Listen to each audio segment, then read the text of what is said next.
48 થી 50 રૂપિયા, એટલે 49 નું તમારું, જો માની લો કે પેટ્રોલ તમને પડે છે એટ પંપ, અને એની પછી તમે જે બીજા 50 રૂપિયા જેના ઉપર ભરો છો, 48 થી 50 રૂપિયા, એટલે 100% ટેક્સેશન. બરોબર.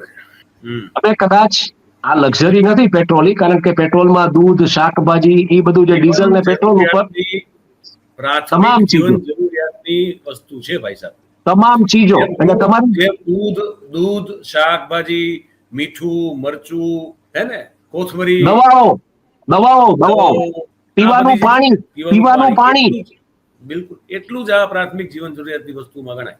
બરોબર છે. અને premium, ultra premium tax less સરકાર આની માટે, એટલે અલ્ટ્રા કરતા અલ્ટ્રા રીચ પ્રીમિયમ ટેક્સ છે આ.